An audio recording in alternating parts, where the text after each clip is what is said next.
Hello there, my name is Leo Bell and I am the Wellbeing Lead here at Sutton Uplift, which is an IAPT service, which is IAPT, standing for Improving Access to Psychological Therapies.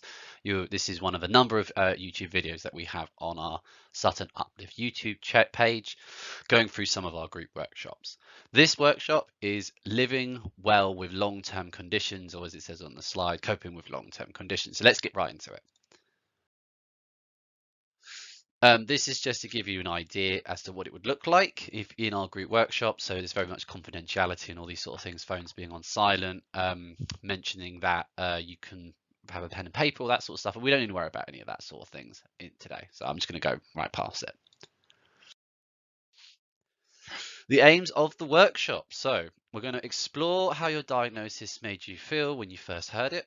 We're going to reflect and discuss some of the emotions that you currently feel when living with your condition. We're going to attempt to confront the illness itself. We're going to discover how we use self-compassion to help us to get through tough times and through difficult situations. We're going to brainstorm ways of getting support and explore why it's needed. And we're going to examine different relaxation techniques to help cope. So here is some general statistics from the Department of Health in 2012 regarding long-term conditions. Around 15 million people in England suffer from a long-term health condition. Projections of the future of long-term conditions are not straightforward. Analysis of individual conditions suggests that the numbers are growing and the number of people with multiple long-term conditions appears to be rising. This is definitely very apparent right now, and it is something that is actively in the news as I'm recording this in mid-September 2022. And that is not even just, I'm sure the first thought that pops into your mind is long COVID, and that is responsible for a great number of this rise in long-term conditions that people are suffering from. But it is actually across the board. It's not just long COVID. It's a number of different conditions that we're seeing rise in number. So this would be an opportunity as a group in which we'd sit down and we'd sort of discuss how did you feel when you were first diagnosed. We'd ask you to write on a piece of paper and we'd say this is a safe place. You can talk about whatever you like. Sometimes I'll just go through a couple of examples of things that you might feel. So I'm going to go through a couple of these these images. So I mean, there's a smiley face here over here.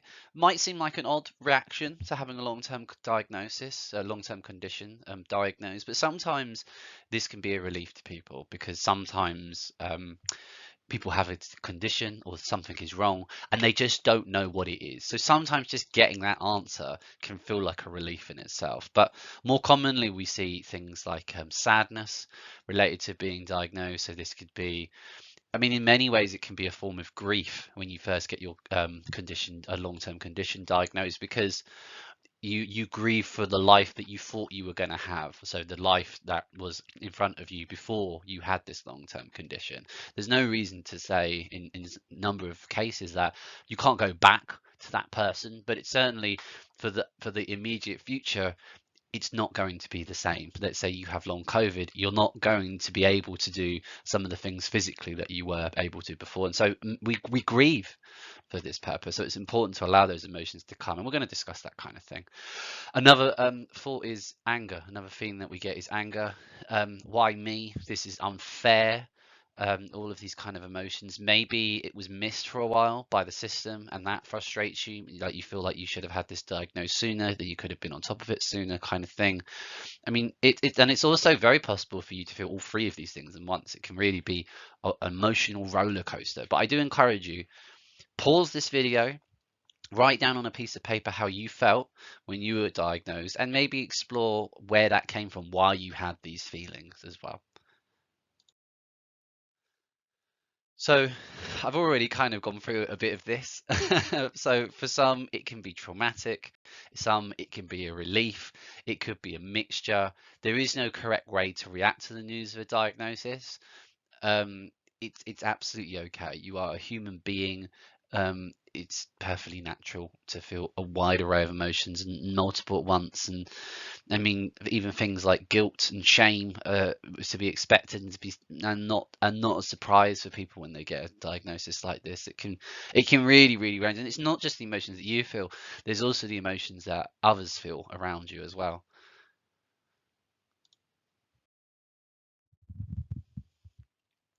So we would ask clients here to sort of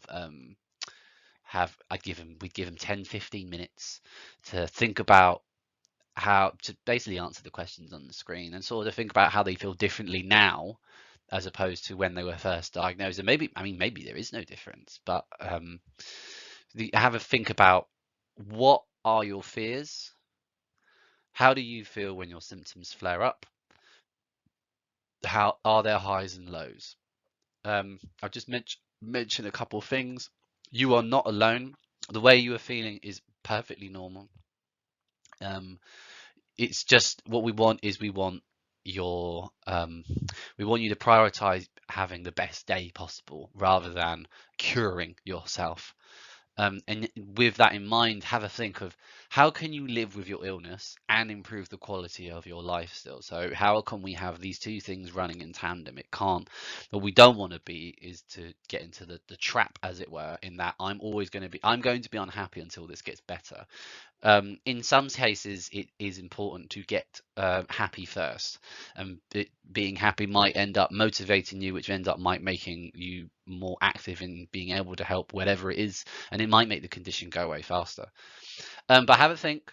I'd write these down. What are your fears? How do you feel when your symptoms flare? Are there highs and lows? And then compare that to how how you felt when you first had this diagnosis. Okay, so we're going to do a breathing exercise now. This is the reason that we want to have this included. Normally I'd have this as a separate video, but I'm going to include it in here in the long version as well. And the reason being is because this is really important when we get stressed out. There's a lot to do, especially if you have something to do that is causing you pain or discomfort, or when high stress levels make the condition worse, which very often is the case. Breathing can be an incredibly simple way to sort of combat that. Breathing is your lungs are one of the only organs in the body that both gets information from and to the brain. It is also the only part of your body that you can control in that sense. So the reason I bring that up is because when we get stressed, our breathing gets faster, it gets shallower. So we start going like that. But when reality, what we want to do is we want to slow the breath down. Because when we slow the breath down, that reduces the heart rate, which tells the brain, hey, things are cool, things are calm, you don't have to stress. And your brain goes, okay, that's good. And so it's a back and forth pattern. You breathe slower, that tells the brain to relax, therefore your breathing is naturally becomes slower anyway. So we're going to do what is I like to call the 4-second box. So the way it works is you breathe in for 4 seconds. I will do this as well with you. So you breathe in for 4 seconds, you hold it for 4 seconds, you breathe out for 4 seconds, and then you hold your breath out for 4 seconds. Okay. When you breathe out, I want you to think relax. And when you are breathing the whole time, I want you to have your hand on your diaphragm area so that you can feel it rising and lowering, rising and lowering. Okay. So I will do this now, and I'm going to go through the box 5 times. Sorry. Okay. So I will start in 3, 2, 1.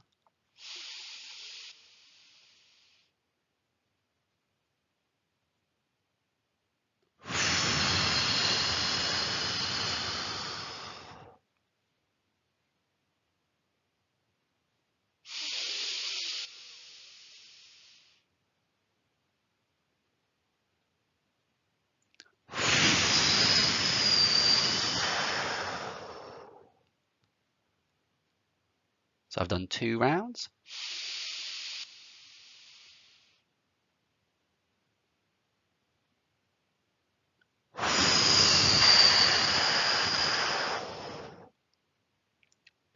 And notice I'm doing 4 seconds every time.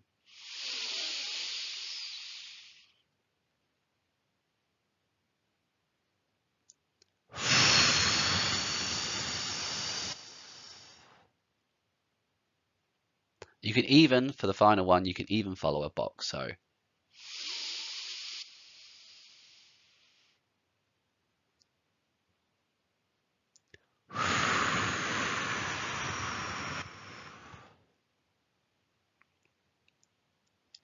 okay, so there's 5. If you do that 5 to 10 times, you will find that your body just naturally starts to relax, and it is really, really good for dissipating stress. And the good thing is that practice makes perfect as well. The more you do this, the better you get at it.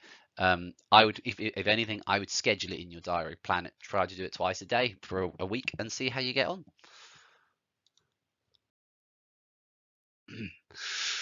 So pain doesn't just affect the body. There are psychological consequences as well. Your condition, it can feel very frustrating, and it can be quite draining on yourself. It can cause, and it may well have already caused, changes in your daily routine in life that are completely out of your control. It can impact our lives in so many ways. It can feel like our world has been completely destroyed. This is why I was mentioning about how we almost have to grieve once we have a long-term condition diagnosed. It's when we think about these changes in life. It's when we can't do things that we used to be able to do. That's when the stress really kicks in. That's when the low mood and depression can really, really set themselves off. So stress itself is the reaction people have to excessive pressures or demands placed upon them. Stress is there for a purpose. It's designed to tell us that it's designed to sort of motivate movement, really. In prehistoric times, stress was felt when a predator would pop up, like a saber-toothed tiger or something, or it wasn't enough. They weren't able to find food in the local area, or maybe there was a threatening tribe. But let's go with the saber-toothed tiger sort of concept. So what happens is you're like having a little wander around the woods, whatever, or you're with your tribe, and then a saber-toothed tiger pops up. Hello, I'm going to eat you. Your body reacts to stress because your body knows, hey, if I stick around here, I'm going to get eaten by the tiger. That's not what I want. I want to pass on my genes. I want to survive, kind of thing. We all have that kind of impulse. That causes a stress response. So what happens is your heart rate rises, your breathing gets a bit shallower, blood gets diverted away from your organs and it gets diverted to your arms and legs and that sort of stuff. And it's all designed to prompt you to move. That's the idea, is that your body is prepping for action, fight or flight. As where sometimes people freeze, which is when it's completely overwhelming and everything seems to shut down, as it were. But typically we want stress to, it comes out fight or flight kind of thing. But the issue is that we have in nowadays society is that things that are not threats to our life can cause us stress, and so we can get chronically stressed. So an example is you receive an email from your boss with that little exclamation point that says it's urgent, and you think to yourself, oh no, what have I done wrong? It's not a saber-toothed tiger. It's not going to eat you, but it still stresses you out. Your brain is not able to perceive the difference in some senses. It still sees its demise, as it were. So losing your job would mean losing your money, would mean not being able to pay for the house, which is almost it feels like death in a weird way. So it is important to bear this in mind, that stress is something that's supposed to be there. We are supposed to feel stressed from time to time. It's just when this switch is turned on all the time that we get a problem. And chronic stress is going to lead to a cascade of issues. It's incredibly bad for your physical health. It's also, I mean, it's very bad for your mental health, but it's incredibly bad for your physical health and your emotional health and your spiritual health. It's even shown to shrink the size of the brain over time. So it's really, really bad for you to be under chronic stress. Stress itself is personal. What is stressful for you might not be stressful for another person, and vice versa. I like to say, when I think about this sort of stuff, that you have no idea how far someone's run just by looking at them. You can just see how tired they are. It's a similar kind of thing with stress. In terms of your long-term condition, you may feel an excessive pressure of expectations being placed on you. We saw this a lot with long COVID, especially, but this is the case across a raft of different long-term conditions. This pressure and expectation being placed on you can lead to an exacerbation of your condition and feelings of guilt, tiredness, and hopelessness. All of these lead to additional stress, and all of these can contribute to low mood. People may feel anxious and worried about their future based on their long-term condition. Long-term conditions create an awful lot of uncertainty for us. We don't know. Maybe we don't know when we're going to get better. We don't know how quickly that process is going to, or slowly that process is going to happen. We don't really know what the future entails, and that uncertainty is going to create a certain level of stress and a certain level of anxiety. And the reason being is that that we don't like uncertainty. It's why the dark is a universal fear for people, because you don't know what's in the dark. And again, we can go back to the evolutionary sort of psychology when we think about that. Um, it's also important. People may be anxious sharing their story about sort of their condition, and frequently feel they might not be believed about their own experiences. I mean, and this is a real thing. It's you don't know what I'm going through kind of thing. And so what I say in these cases is that expression is very good. Trying to draw something or creating something creative is very helpful. In terms of the anxiety and all that sort of stuff, what I would try to concentrate on is the present. There's a good expression. There's an old, sorry, not expression. It's an old Chinese proverb that if you spend all of your time thinking about the past, you'll be depressed. If you live in the future, you will be anxious. If you live in the present, you will find peace. So I do encourage you, with a long-term condition, if you are finding yourself very much stressing about the future, just tackle today. See what you can do today. See what is possible today. Maybe it's not a lot, but just see how you get on. So on top of low mood, on top of stress and anxiety, we also can feel quite angry at times. It is a frequent emotion that arises, and this is linked often to frustration.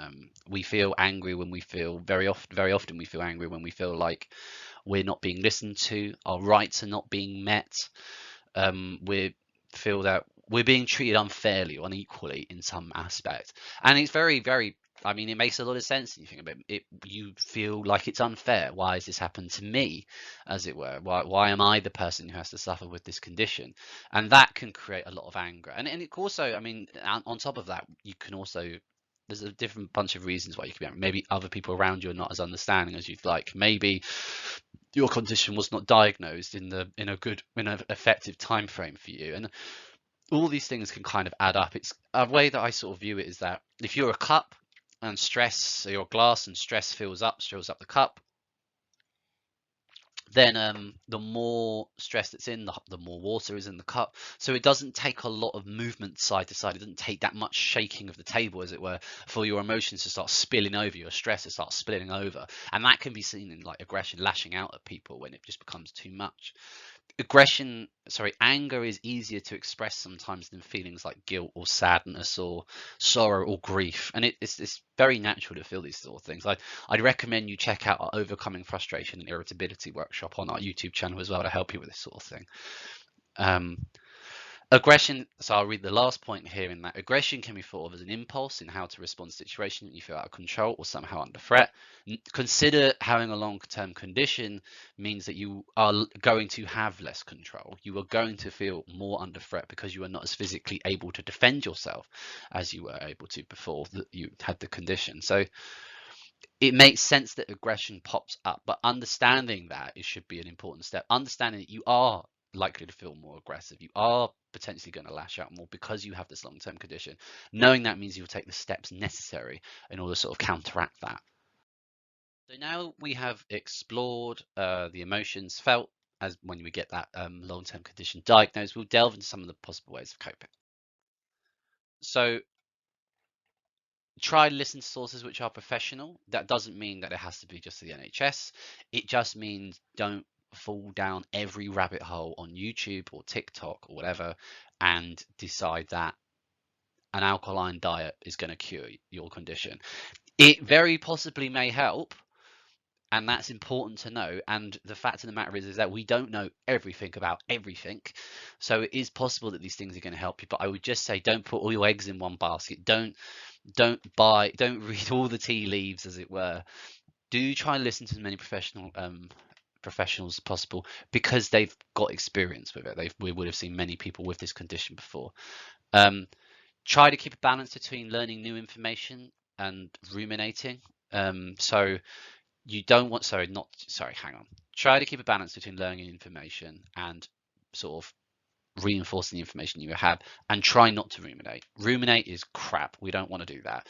We might well talk about this later on, but a good tip is meditation. So 10 minutes of meditating every day is going to really help with that. So just counting the breaths 1 to 10, and then when you get to 10, go back to 1. So 1, 2, and then 3, 4, 5, 6, 7, 8, 9, 10, 1, 2, 3, 4, and etc., etc. So I'm doing that for 10, maybe 20 minutes max. That's going to really help with you ruminating. Another thing you can do to stop ruminating is to set a 2-minute timer on your phone when you notice that you're ruminating. And if at the end of the 2 minutes you're not any closer to getting to the solving your problem and you don't feel any better, then stop doing it. Do something else. Action follows mood. Actually physically get up, do something, do some stretches, go for a walk, put something else on the TV. I don't care, doesn't matter, but break the pattern. I'm going to read what's on the slide here. Understanding your condition. A better understanding of your condition can help you cope with it better.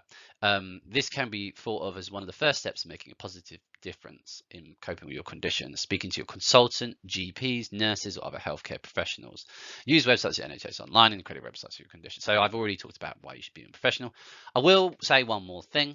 Reach out to others that have got the condition or have had the condition. Again, try to vet your sources. So if the person says that they ate alkaline if they ate alkaline food and wore barefoot shoes and that really helped, maybe one of them will help. Maybe it will help you a little bit. But I don't. If someone says that one thing is the key to fixing it, chances are that they're wrong. Because if there was one shoe fits all, then no one would have the condition, as it were. It's not. There's no conspiracy theory that we're trying to hide from anyone. But yeah, do read around, do find the professional resource, do vet your sources, try not to ruminate, keep that nice balance. Self-acceptance can look different for each of us, depending on what we have struggled with and which parts of ourselves we now think about. It can be easier to embrace and be happy with the good, valuable, positives about yourself, but to really practice self-acceptance, you must also learn to welcome, make friends with the less desirable or the negative parts of yourself. I would say when I talk about this, I talk about finding people that you love. Think about someone that you love in your life. Think about some of the things that you like about them. Think about some of the negative stuff about them. And then think, how much would you change that person? I mean, I'm of the personal opinion that the world would be a really, really boring place if we were all perfect. It's our imperfections that make us a whole, and it's our whole that makes us interesting. And when I love someone, I love the whole of them. When I love myself, I try to love the whole of myself. So like I have some good qualities. I'm funny and I'm good at this mental health stuff, whatever. But I have some negative sides as well. For example, I snore. I snore loads. It's really annoying, something I don't like, but I accept it about myself. I now find it kind of funny, if I'm perfectly honest, because if you ever have a sleep mic on and you hear yourself snore, it can be rather amusing at times, especially when you also sleep talk like I do.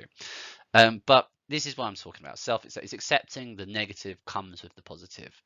And self-acceptance can also be applied to your long-term condition. You accept the condition that as a part of your life now. You accept the adjustments that you make to your life and that others will need to make as well in order to adjust to this new condition. You want to avoid personalizing the illness. So accepting and personalizing are two different things. So a way to think about this, and this is true with emotions in general as well. It's changing the language ever so slightly from I am sad to I feel sad right now. So it's that ever so slight. You are not sad. You are just feeling the emotion of sadness right now, and that can be changed. Instead of the goal of making the goal to be cured, try to make your goal, how do I live with this illness as best as I can? With certain conditions like long COVID, if you manage it in a certain way, so the way that I like to talk about is stay between 40 and 80% in terms of your energy levels. Never go too low. Never burn yourself out, because then that makes the condition worse. But if you stay in that nice little battery power saver mode, 40 to 80%, then over time, at least with chronic fatigue syndrome, there's been studies that show that it can get better progressively over time. Is this something you have to do on a day by day basis? One possible thing you do is a gratitude diary. Write down. I tell people to write 10 things down that they're grateful every day, but you can start with 3 if that makes you comfortable. So I'll do 3 right now. I am thankful that I have Wi-Fi in my house so I can record this without having to go into the office. I am thankful for having a really nice cold glass of water right now. And I am thankful that my barber's is open early, so I was able to get a haircut today so that I would look nice and sharp for this. So, an exercise in compassion. We can be really, really hard on ourselves when we have a long-term condition, especially if you have any sort of, especially if you're a perfectionist or you've had a history of beating yourself up kind of thing. We do have negative viewpoints. If I tell you 9 things great about yourself and 1 thing not so great about yourself, chances are you're going to hyper focus on the thing that's not great. It's a perfectly natural human thing that we all do. But we want to practice some self-compassion. And the way to do this is to so this exercise is called How I Would Treat a Friend, and this is something that we do. We also do this in the self-confidence and assertiveness, and I do this in various workshops that I've run. But what I want you to do is take out a piece of paper. You could do a Word document. It could be a piece of line paper. It could be a piece of plain paper. Don't matter. Doesn't really matter. But I want you to answer the following questions. You don't necessarily have to write the questions down, but write down your answers to these questions. Okay. So first, think about times when a close friend feels really bad about him or herself or is really struggling in some way. How would you respond to your friend in this situation, especially when you're at your best? So have a think about that. So I want you to write down, so please write down what you would typically do, what you might say, and note the tone in which you typically talk to your friends.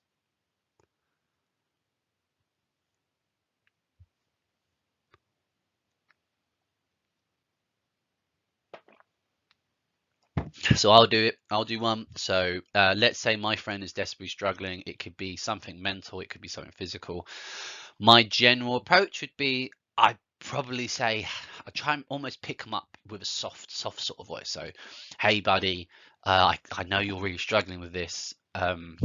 So let's say that they are struggling with a decision they have to make. I'd say, hey, man, I know this is rough. I know that there doesn't really seem to be a right answer, as it were. There only seems to be wrong answers.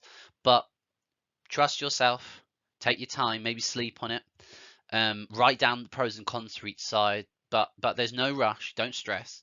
You can ask me advice as well if I can help. But just slow down. Trust yourself. Trust your judgment. You're going to be okay. I mean, the key thing is that it's the tone. It's the tone of the word, the tone in which you're sort of talking to yourself, talking to your friend. Okay, so we've done that. So now think about times when you feel bad about yourself or you are struggling. How do you typically respond to yourself in these situations? Please write down what you typically do, what you say, and note the tone. Sorry. Please write down what you typically do, what you say, and note the tone in which you talk to yourself.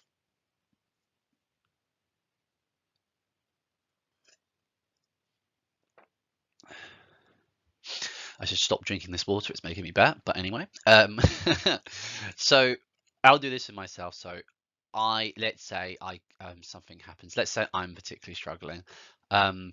I'm better at this now, but I'm going to pretend like I'm of the past. It would be thoughts like, "Oh, come on, you can do better. What on earth is wrong with you? Get on with it. Stop moaning. Why are you so rubbish? I'm sure someone else would be able to do this better. I hate you." All these kind of things. So maybe that's not what you say. Maybe that's not what you say to yourself. But compare what you said to your friend and what you said to yourself. Okay? Did you notice a difference? If so, ask yourself why. What factors or fears come into play that lead you to treat yourself and others so differently? Final thing to write about, final thing I want you to write down. Please write down how you think things might change if you responded to yourself in the same way you typically respond to a close friend when you're suffering. So I suppose the answer is that I'd have better self-esteem in my case. I'd have slightly better self-esteem. I'd be more patient with myself. I would give myself more time to make my decisions. I would be less self-critical. And I want you just to have a little think about, why do we act this way? Why do we help our friends? But we don't do it for ourselves? Why do we talk to our friends in a different way? Why is our self-talk so much more harsh than the way we communicate with others? Why do we treat ourselves harsher than we do our friends?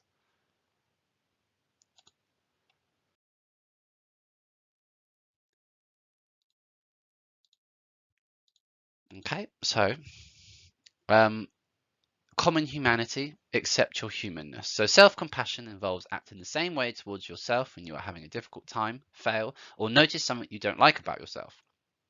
Instead of just ignoring your pain with a stiff upper lip mentality, you ask yourself, how can I comfort and care for myself in this moment? Instead of mercilessly judging and criticizing yourself for various inadequacies or shortcomings, self-compassion means you are kind and understanding when confronted with personal failings or challenging feelings. After all, who ever said you were supposed to be perfect? I certainly didn't. I just said that would be really boring. Self-compassion can help us overcome our experiences of shame, insecurity, and confusion and develop self-acceptance. From a place of clarity and stability, we relate to ourselves with kindness and encouragement.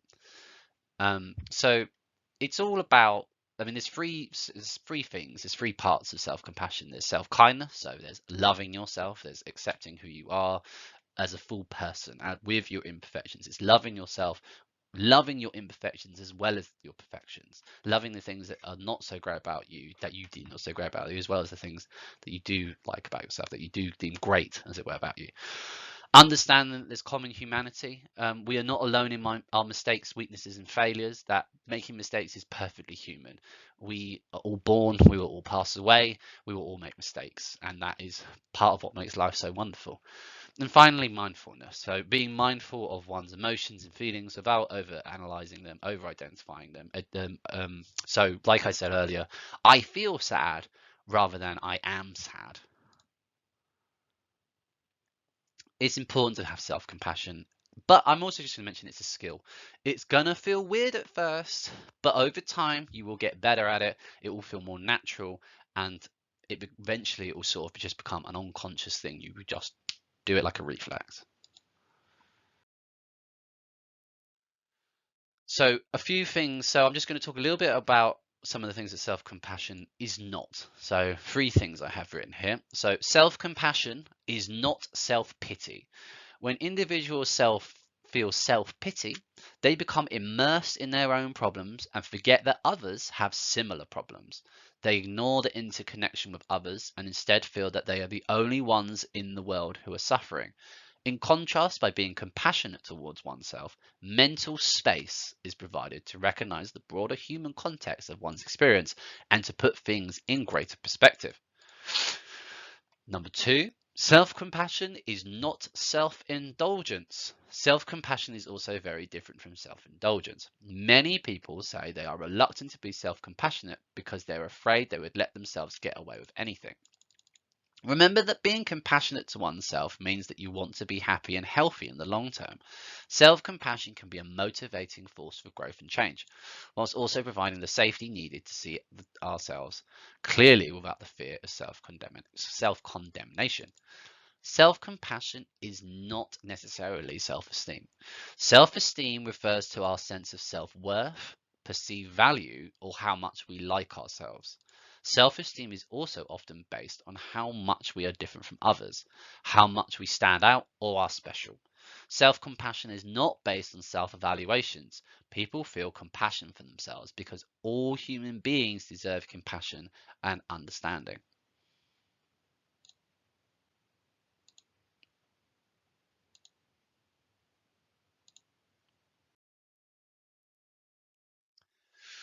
Another good exercise to help you improve your understanding and love for yourself is the self-compassion break. It will only take a few minutes, but it can make a big difference. To begin, bring a mind to I'll begin again, shall I? To begin, bring to mind a situation in your life that is causing you stress or pain. Think about this situation and how it makes you feel, both emotionally and physically. When you have this situation in mind and get in touch with the feelings associated with it, say the following things to yourself. This is a moment of suffering. This will activate mindfulness. Other options include this hurts, this is stress, or even just simply ouch. So also say the following to yourself: suffering is a part of life. Saying this helps you realize that you have this in common with all other human beings on the planet. Suffering is unfortunately an unavoidable part of life. You can follow this up by putting your hands over your heart or using whatever soothing self-touch feels right to you. Other options include other people feel this way too, I'm not alone, and we all struggle in our lives. Final thing to say to yourself: may I be kind to myself. I am going to be kind to myself. You can also ask yourself, what do I need to hear right now to express kindness to myself? Is there a phrase that speaks to your particular situation? Such examples could be, may I give myself compassion that I need? May I learn to accept myself as I am? May I forgive myself? May I be strong? May I be patient? I think the thing to think about with all of this is that there's a great expression that I heard a person called Mike Tomlin use in an interview, and he said that when they asked him about being a coach in the NFL, he said, I just try to be the person that I needed as a player. And I think that there's an element of that in this as well.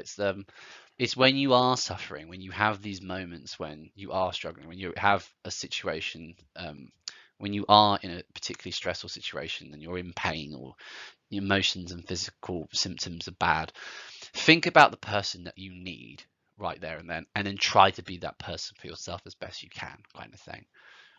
So if you need someone to be caring and compassionate and listen to you, then write a journal and talk to yourself a little bit, but do it in the self-compassionate way. Do it in the way that you need that person. Maybe sometimes, I mean, yeah, I think that's the best way to approach it.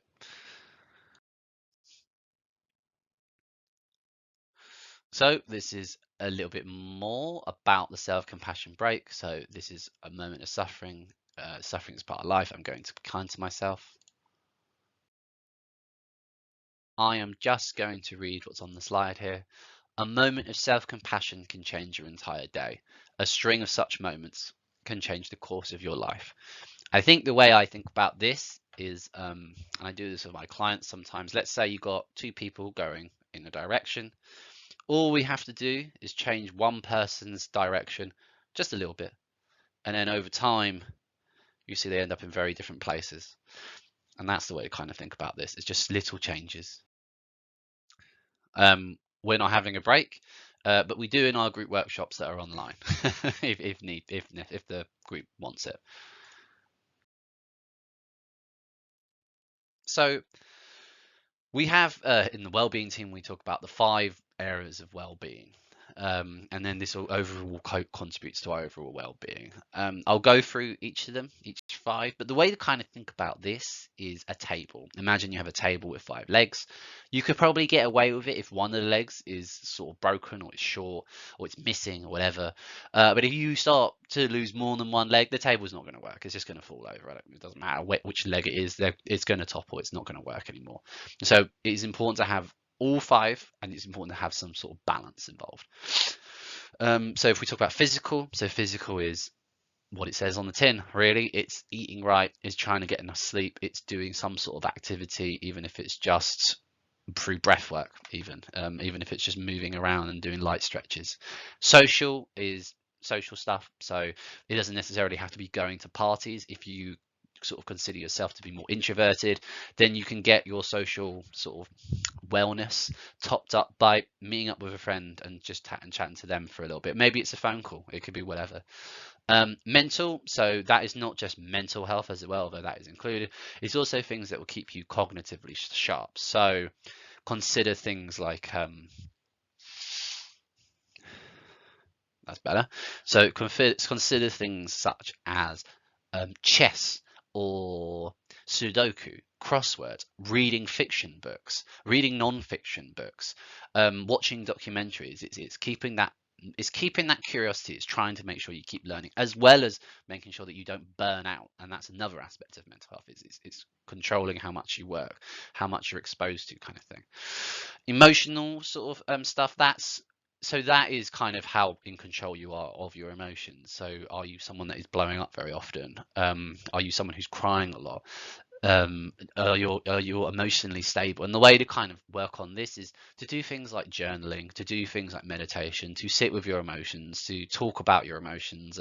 The expression I like to use is we all carry backpacks that have stresses and emotions in them. It's good to unpack your backpack every so often in front of someone, and just talking is really helpful. And spiritual can mean a number of different things for a number of different people. It can be religious, obviously, but it can also include things like, I mean, it can include mindfulness, for example, but I like to think of it as things that make you feel more spiritually whole. So this can be hobbies, for example, but these overlap. So it might be spending time with your pet. It might be spending time with a loved one in your family or a close friend.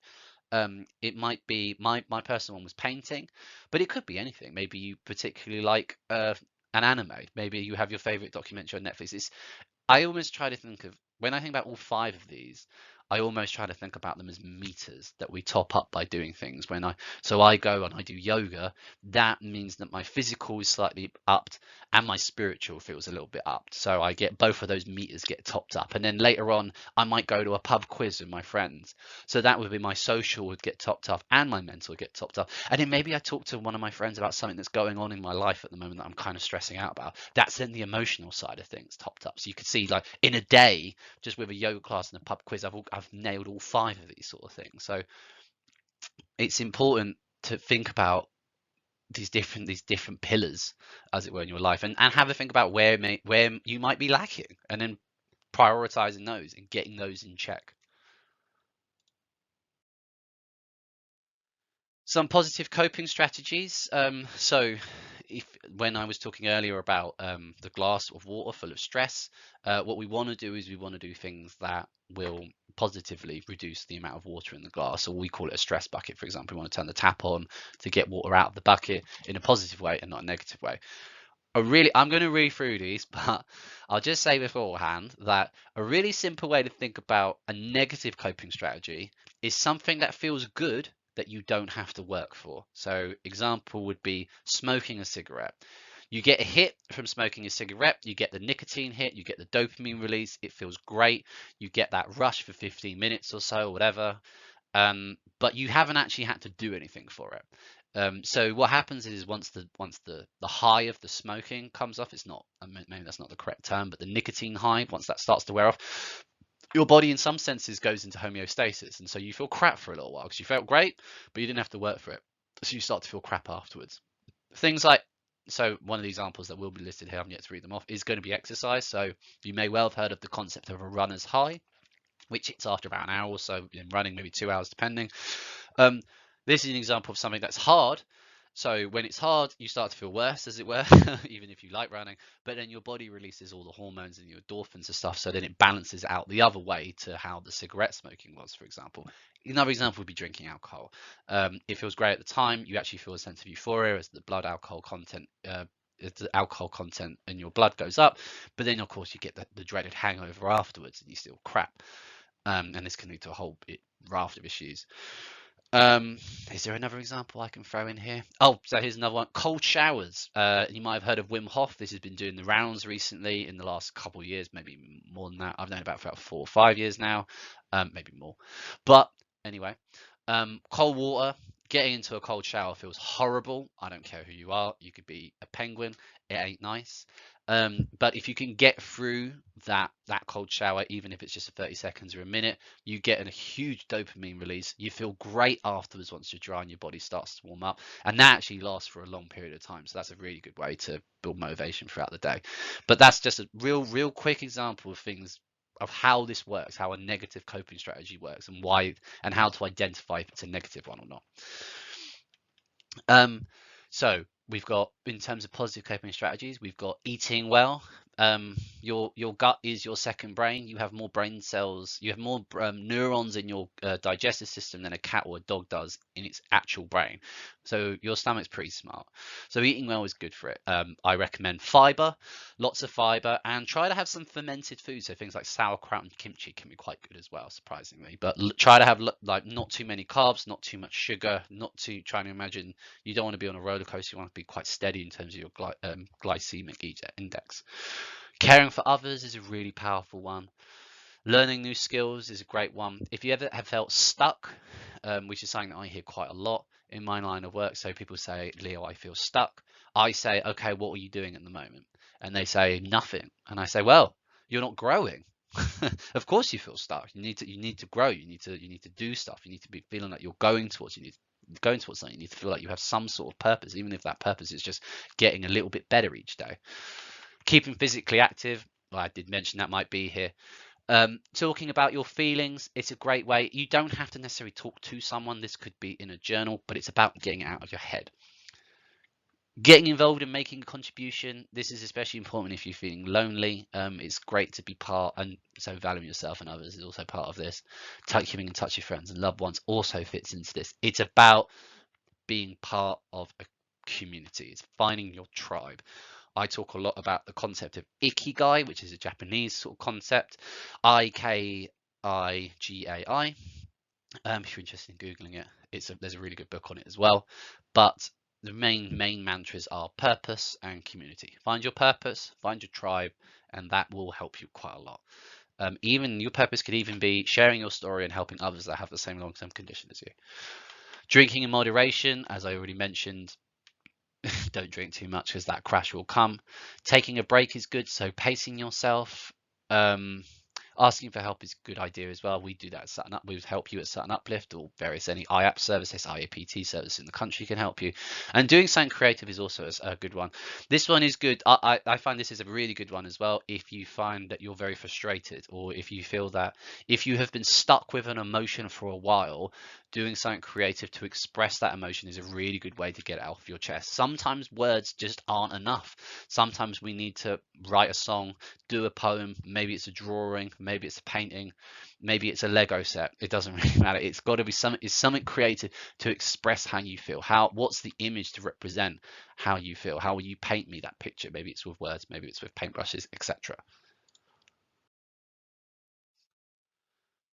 Consider how changing an unhelpful coping strategy to a helpful one on the following things in your life. So what I want you to do is to have a think about or identify one strategy that you might want to change starting from today. So be realistic. Rather than aim to stop drinking, you might want to start by not ignoring utility bills, or it might be instead of stop drinking, it might be cutting down on drinking. We might be implementing one of the things that we mentioned on the previous slide. But consider how changing an unhelpful coping strategy to a helpful one could impact on the following areas of your life: your relationship with your close family members, your social life, your work life, your ability to pursue interests and enjoyable activities, your physical health, and overall your mental health. We're now going to focus on two coping strategies, and that is seeking help and expressing your feelings. We will be exploring the tell or not tell others, not to tell others about their long-term condition. You might need support in order to live well and to explain and to get advice on how these people can best help you.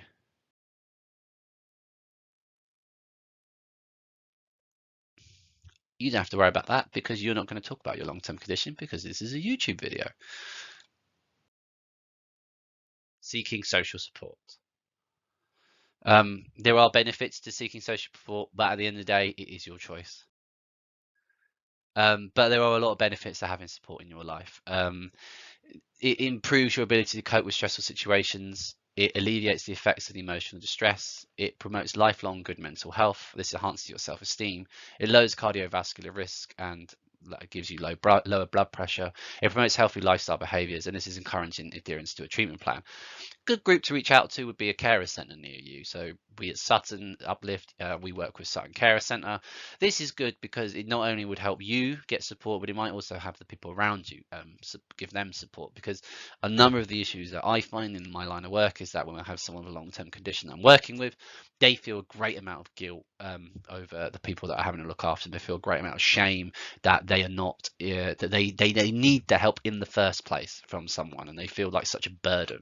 And it's important that if you reach out to other organisations, you can feel like less of, at least in yourself, I know you are not a burden to those around you, but having outside support from people that are qualified and professional and do this for their job, it can help you feel a little bit better within yourself. So it's important. I would Google. Google is your friend if you're trying to look for different support in the area. So for example, at Sutton Uplift, if I have someone that has diabetes or something like that, I will Google diabetes support in Sutton and see what comes up, and then have a look through the top 10 hits or something like that. Relaxation techniques can help reduce emotional and physical sensations of stress, as well as worry and stressful thoughts that may accompany them. So we went through one of these sort of things earlier with the 4-second breathing. And surprise, surprise, breathing exercises come up again. Breathing techniques and patterns are regularly advocated for relaxation, stress management, control, or psychophysiological response to improve organ function. We've already done one of these, so I'm not going to go through it again, but I will read out what's on the slide here, because this is another breathing exercise that you can do. Breathe in slowly and deeply, pushing your stomach out so that your diaphragm is put to maximal use. Hold your breath briefly and then exhale slowly, thinking relax. And then repeat this sequence 5 to 10 times. Concentrate on breathing deeply through your nose and slowly out of your mouth. When you breathe out through your mouth, may I suggest that, like I did just then, you sigh it out. So kind of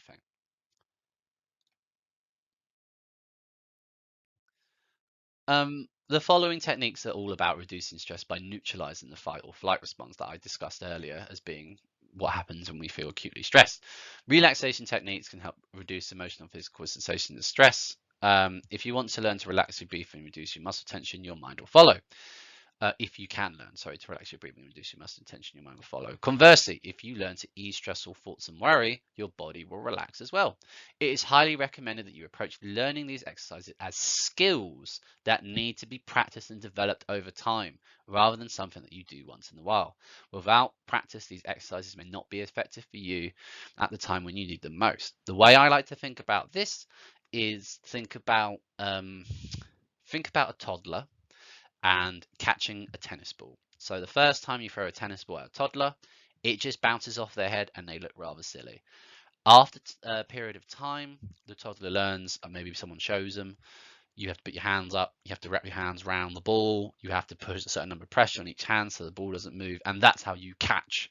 So you continue throwing the tennis ball at the toddler, and over time the toddler starts to get better and better at this motion.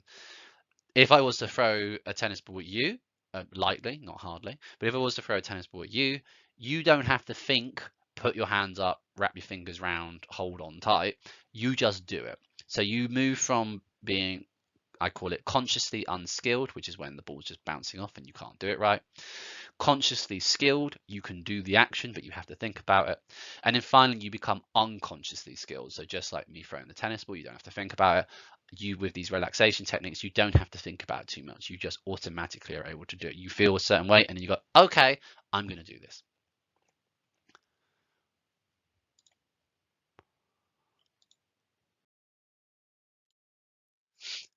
Imagery techniques and visualization have long been used by most or perhaps all cultures around the world, ancient and modern, and by most therapeutic approaches. Visualization is used as a means to relax, meditate, bring about future success, gain confidence, improve mood states, reduce distress associated with traumatic memories, and gain understanding and insight. AKA, visualization is really good. I recommend it not just on Spotify, but also YouTube. My favorite visualization is Nidra Yoga, Nidra yoga. It's a relaxation technique. It involves shutting your eyes and visualizing that you're relaxing different parts of your body. So that's a really good one. And that one you can do in 10-20 minutes. So this is going to be, we're going to have a series of these in a separate video. So go to any sort of video on the channel that says guided body scan or guided mindful body scan. But the point to this sort of exercise is to bring a non-judgmental, curious approach to sensations and feelings that arise from the body. It is also beneficial for learning how to train our attention so that we consciously move our attention away, for example, from the threat system to the soothing system, and notice how our pain, anger, and frustration manifest themselves, and then make choices in how we respond to these feelings rather than just simply reacting to them. But this, as I said, is in a separate video.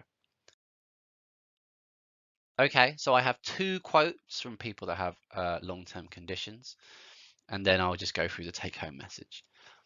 I have also learnt to rest when my pain gets worse. I take time out for me, which never happened before. I have a different outlook on life now. My second quote, I became aware that relaxation and acceptance have an important role to play in allowing you to get on with your life instead of focusing on your pain and your distress. So my take-home messages are: 1, confront your illness. 2, utilize self-compassion. 3, improve coping strategies. 4, take charge. 5, maintain relationships. And 6, practice relaxation. You can ask for support if you live in Sutton, if you live in the borough of Sutton or have a GP registered in Sutton. You can work with our services. You can refer yourself straight on our website. You can also just simply scan the QR code on the slide, and that will take you straight to our referral page. You can get support from both us in wellbeing, so someone in my team, and with wider IAP services, so things like cognitive behavioral therapy for anxiety and depression and for long-term conditions, and also more higher level stuff, so EMDR, counselling, those sort of things. Scan the QR code, sign up now for this is basically takes you to a forum in which you will get a £10 voucher every time you show up, and it's just, you don't have to stay there for the full hour as well, and you can come as many times as you want. The idea here is that in order for us to be the best service possible, we want to hear from you what you think. Do you have any tips? Maybe we're doing something really well that you think we should do more of. Maybe we're not doing something very well and we need to concentrate on that. Just let us know. Thank you for listening. I hope that you've enjoyed this video. Check out our other videos here on our YouTube channel. Check out our clips page as well to get shorter versions of all these videos where they'll be sort of disseminated into little bits. But thank you for listening, and I hope that you have a lovely rest of your day.